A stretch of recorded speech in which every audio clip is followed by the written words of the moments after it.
এক নাম্বার নিয়ামত যেটার কদর মানুষ করে না, এটা হলো সুস্থতা। দুই নাম্বার নিয়ামত হলো সময়। সময়ের গুরুত্ব আমরা অনেকে বুঝি না, সময়ের কদর আমরা অনেকে করতে জানি না।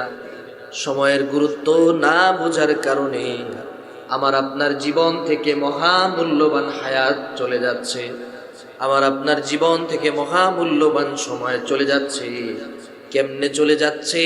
এক মুহূর্তের জন্য আমি আপনি টের পাই না।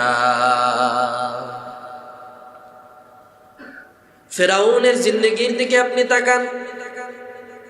গোটা জিন্দেগি বাদশাহী জীবন যাপন করলো, গোটা জিন্দেগি সবচেয়ে ক্ষমতাধর ফেরাউন ছিল। মৃত্যুর সময় যখন তাকে লোহিত সাগরের মধ্যে আল্লাহ তাআলা চুবনি খাওয়াইতেছেন, যখন তার সাকারাত শুরু হয়ে গিয়েছে, মুমূর্ষু অবস্থা তৈরি হয়ে গিয়েছে, পানিতে চুবনি খেতে খেতে তার পেটটা পানিতে একেবারে টইটুম্বুর হয়ে গিয়েছে। ফেরাউন বুঝতে পেরেছে আমার খোদাইগিরি শেষ। সারা জীবন নিজেকে বলেছে আনা রাব্বুকুমুল আলা, আমি হলাম সবচাইতে বড় খোদা, নাউজুবিল্লাহ। সারা জীবন বলেছে আমি সবচাইতে বড় খোদা, আমার চাইতে বড় খোদা কেউ নাই। মৃত্যুর সময় যখন আল্লাহর পক্ষ থেকে আযাব চলে এসেছে, বুঝতে পারলো আমার খোদাইগিরি শেষ। ফেরাউন এবার তার ভুল বুঝতে পেরে আল্লাহ তাআলার কাছে তওবা শুরু করেছে। সে তখন বলতে শুরু করেছে ওয়া আনা মিনাল মুসলিমিন, আল্লাহ আপনি আমাকে শাস্তি কেন দেন? আমানতু বিল্লাহ, আমি তো আপনার উপর ঈমান আনয়ন করলাম। ওয়া আনা মিনাল মুসলিমিন, আল্লাহ সারা জীবন যা করেছি না করেছি, এখন তো আমি ঈমান আনয়ন করলাম, মুসলমান হয়ে গেলাম।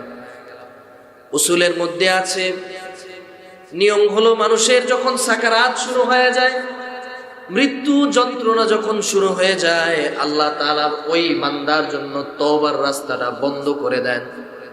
ফেরাউনের মুমূর্ষু অবস্থা শুরু হয়ে গিয়েছে, মৃত্যু যন্ত্রণা শুরু হয়ে গিয়েছে, আযাব যখন শুরু হয়ে গিয়েছে, ফেরাউনের তওবা আর কাজে লাগে নাই।